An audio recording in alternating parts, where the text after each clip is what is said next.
नमस्कार दोस्तों, मेरे साथ हैं बहुत बड़ी बड़ी हस्तियां। आज हम बात करेंगे इंटर डिस्कॉम ओपीएस 18 तारीख को जो जयपुर में धरना होने वाला है उसके बारे में। शुरुआत रामकेश भाई से करूंगा। रामकेश भाई। मुकेश जी, मैं आपको बताना चाहूँगा, आज राजस्थान विद्युत संघर्ष समिति जो संयुक्त मोर्चा तैयार किया था, उसके आह्वान पर प्रत्येक जिले हेडक्वार्टर पे आज ओपीएस, इंटर डिस्कॉम, आरजीएचएस, पदनाम परिवर्तन, 4800 ग्रेड पे के लिए प्रत्येक जिले हेडक्वार्टर पे आज जो धरना प्रदर्शन रहा है वो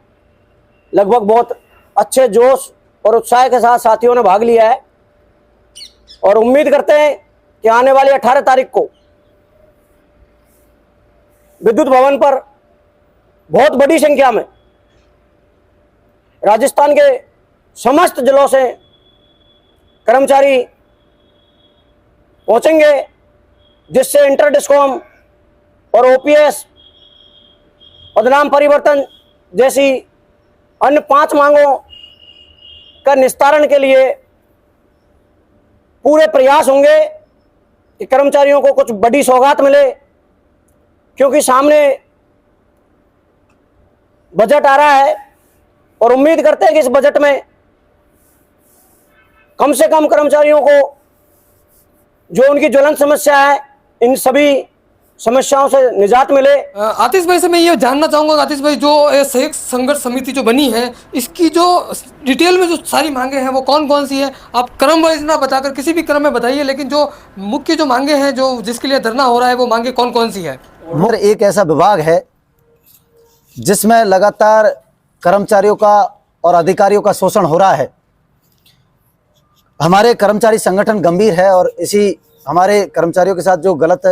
व्यवहार राजस्थान सरकार और निगम प्रशासन के द्वारा जो दोगली नीति अपनाई जा रही है, इसको लेकर के एकजुट हुए हैं और सभी संगठन लामबंद होकर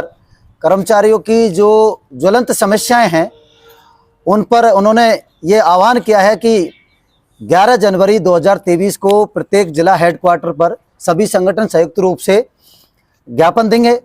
और जिला कलेक्टर के माध्यम से निगम प्रशासन और राजस्थान सरकार को ये अवगत कराएंगे कि हमारे साथ जो कुटाराघात लगातार हो रहा है, हमारे साथ जो अत्याचार हो रहा है, जो दोगला व्यवहार राजस्थान सरकार और निगम प्रशासन के द्वारा जो किया गया है, उसके खिलाफ 11 जनवरी को ज्ञापन देके 18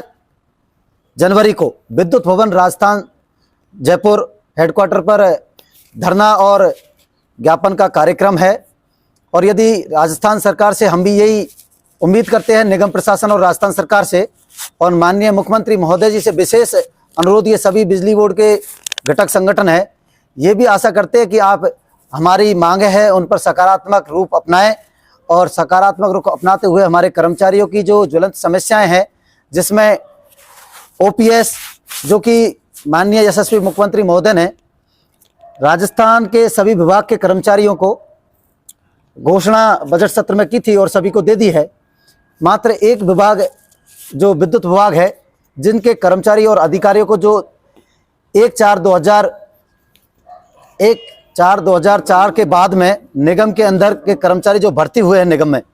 उनको ओपीएस लागू नहीं की है। और इससे हमारे जो कर्मचारी है जो रिटायर्ड होके और विभाग से रिटायर्ड हो जाएंगे, उसके बाद में उनका भविष्य उनको असुरक्षित महसूस हो रहा है और उनको लगता है कि उस बुढ़ापे की जो लाठी हमारी जो बनती है, जो बुढ़ापे का सहारा जो ओपीएस है, उसको कहीं ना कहीं हमारे उस हक को हमसे छीना जा रहा है। इससे कर्मचारियों में बहुत ज़्यादा पीड़ा है। इसी के साथ हमारे कर्मचारियों की एक बड़ी समस्या है, इंटर डिस्कॉम की समस्या है। और इंटर डिस्कॉम स्थानांतरण नीति के लिए हमारे संगठनों ने काफ़ी लंबे समय से प्रयास किए हैं। इसके लिए हमारी एक अलग से इंटर डिस्कॉम संयुक्त संघर्ष समिति भी बनी हुई है, जिसके प्रदेश अध्यक्ष रामकेश मीणा जी को नियुक्त किया गया है। उन्होंने भी भरपूर प्रयास किए हैं, लेकिन निगम प्रशासन और राजस्थान सरकार की हठधर्मिता के चलते आज तक हम इस विकट समस्या से जूझ रहे हैं। कर्मचारियों को एक डिस्कॉम से दूसरे डिस्कॉम में ट्रांसफ़र हो, ऐसी किसी भी प्रकार की कोई स्थानांतरण नीति नहीं बना रखी है और इसकी कर्मचारी बहुत लंबे समय से मांग कर रहे हैं। हमारी मांग ये है कि हमें भी हमारे गृह जिले में कभी न कभी विभाग की सेवा करने का मौका मिले, जिससे हम हमारे परिवार का भी अच्छे से ख्याल रखते हुए और पूर्ण रूप से पूरी ईमानदारी के साथ में अपने कर्मचारी के रूप में जो हमारे कार्य है जिनको हम विभाग के लिए संपादित कर सके, अच्छे से अपनी सेवा दे सके। इसके साथ में हमारे आरजीएचएस की जो मांग है उसमें राजस्थान के यशस्वी मुख्यमंत्री महोदय ने प्रत्येक विभाग के कर्मचारियों के लिए ओपीडी और आईपीडी दोनों अनलिमिटेड कर रखी है। वैसे हमारे विभाग के अंदर भी आईपीडी की लिमिट काफ़ी है, लेकिन ओपीडी में जो हमें 20,000 रुपये दिए जाते हैं,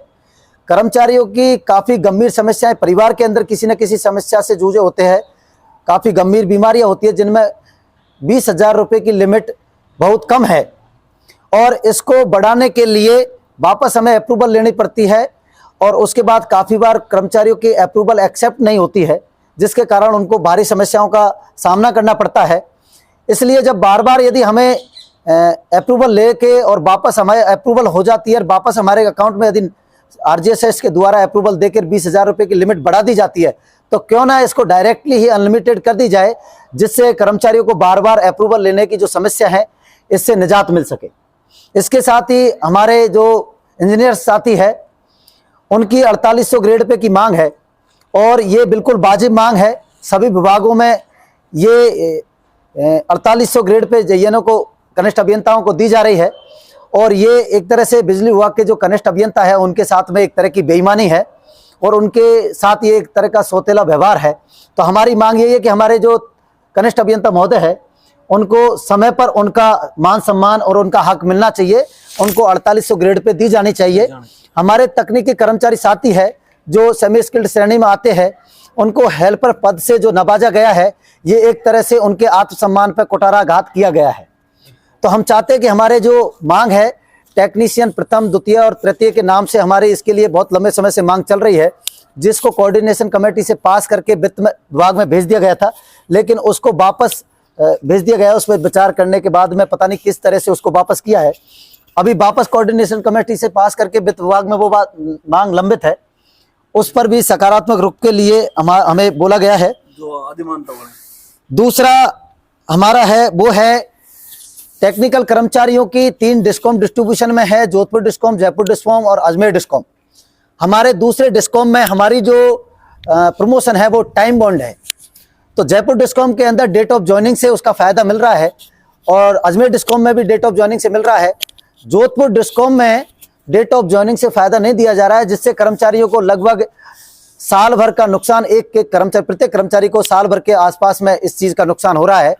तो हमारी ये भी बहुत बड़ी मांग है कि हमारे कर्मचारियों के साथ में ये भेदभाव हो रहा है। एक डिस्कॉम में डेट ऑफ ज्वाइनिंग से दिया जा रहा है, दूसरे डिस्कॉम में नहीं दिया जा रहा है।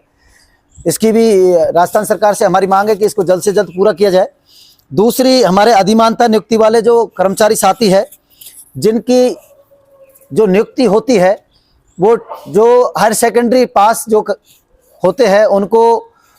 कनिष्ठ लिपिक के पद पर उनको पदस्थापित किया जाता है, जबकि आजकल देखा जा रहा है कि हमारे अधिमानता वाले साथियों के साथ में दुर्व्यवहार किया जा रहा है और उनके साथ इस तरह का दोगला व्यवहार किया जा रहा है कि पहले तो अधिमानता वालों को नौकरी हाई सेकेंडरी पास को कनिष्ठ लिपिक के पद पर दी थी, अब उनको लाइनमैन या फील्ड में काम करवाया जा रहा है। तो उनकी इस ज्वलंत समस्या का निगम प्रशासन और माननीय राजस्थान सरकार अशोक जी गहलोत साहब मुख्यमंत्री जी से हमारा निवेदन है, ऊर्जा मंत्री जी से हम निवेदन करते हैं कि उनकी ज्वलंत समस्या का समय रहते समाधान किया जाए। सभी कर्मचारियों से आगामी 18 तारीख में होने वाले अधिवेशन के लिए या धरने के लिए सभी को सूचित करेंगे ग्रुप के द्वारा, मैसेज के द्वारा। पर अगर किसी कोई भाई से संपर्क नहीं हो पाता है तो आज हमारे इस लाइव वीडियो के आधार पे अपने आप का निमंत्रण समझे और प्रत्येक कर्मचारी की अपनी भागीदारी इस मुहिम में शामिल हो और अपने को जो ज्वलंत समस्या है हमारी, जो राजस्थान सरकार द्वारा हमें नहीं दी गई है, बाकी राजस्थान सरकार ने सभी कर्मचारियों को दे दी गई है, जो बिजली कर्मचारियों को नहीं दी गई है वो हमें मिले। अभी एक सवाल है कि ओपीएस करते हैं, ओपीएस आखिर जरूरी क्यों है, इतनी जरूरी क्यों है ओपीएस जिसके लिए हमें लड़ना पड़ रहा है? और जैसा कि आप सबको पता है कि 22 तारीख को बजट आ रहा है ना, 22 तारीख को बजट आ रहा है और हमारा धरना होगा 18 तारीख को, तो मात्र 4 दिन का ये समय अंतराल बीच में रहेगा। तो इस 4 दिन में अगर ओपीएस मिल गई तो मिल गई, नहीं तो फिर ये प्रोसेस लंबी हो जाएगी फिर वापस से, इसीलिए भी आपका आना जरूरी है। अब मैं रामकेश भाई से पूछूंगा कि भाई साहब ओपीएस इतना जरूरी क्यों है कि हर कर्मचारी वहां जाए? ऐसा है मुकेश जी, क्योंकि ओपीएस की जो बजट में माननीय मुख्यमंत्री महोदय ने घोषणा की थी, उसको लगभग सारे ही सरकार के जो नियंत्रण में जो विभाग हैं उनमें लागू कर दिया है, और बिजली विभाग में अभी इसका फायदा नहीं मिल पा रहा है कर्मचारियों को। तो इसलिए मैं उम्मीद करता हूं, और वैसे मैं आपको बता दूं कि माननीय मुख्यमंत्री महोदय ओपीएस और इंटर डिस्कॉम के लिए सैद्धांतिक सहमति दे चुके हैं। तो मैं उम्मीद करता हूं कि जितने भी इंटर डिस्कॉम वाले साथी हैं वो अपने परिजनों को भी इस आंदोलन का हिस्सा बनाने के लिए हर संभव प्रयास करें, कोशिश करें, ताकि हजारों कर्मचारी जो पिछले 22 वर्षों से इस समस्या से प्रताड़ित हैं उनको समाधान हो सके। इसलिए साथ ही साथ मैं ये कहना चाहूंगा कि इंटर डिस्कॉम वाले कर्मचारियों के साथ साथ उनके माँ बाप भी बहुत ज्यादा प्रताड़ित हैं इस समस्या की वजह से। कहीं न कहीं कर्मचारी है जो अल्पवेतन भोगी 2 जगह परिवार को चलाने में थोड़ा सा असहज महसूस करता है, तो उनसे मेरी खासकर विनती रहेगी कि वो हर हाल में किसी भी स्थिति में 18 तारीख धरने का हिस्सा रहे। और साथियों, आपकी संख्या बल ही आंदोलन को आगे बढ़ाने के लिए प्रेरित करेगा। तो साथियों से उम्मीद करता हूं कि अधिक से अधिक संख्या में प्रत्येक इंटर डिस्कॉम वाला साथी और अपने परिजनों के साथ उपस्थिति विद्युत भवन पर देवे। आगे की जो रणनीति रहेगी वो आपको बता दी जाएगी आंदोलन के समय। कोशिश ये रहेगी आंदोलन लंबा चलेगा। जो इंजीनियर है वो भी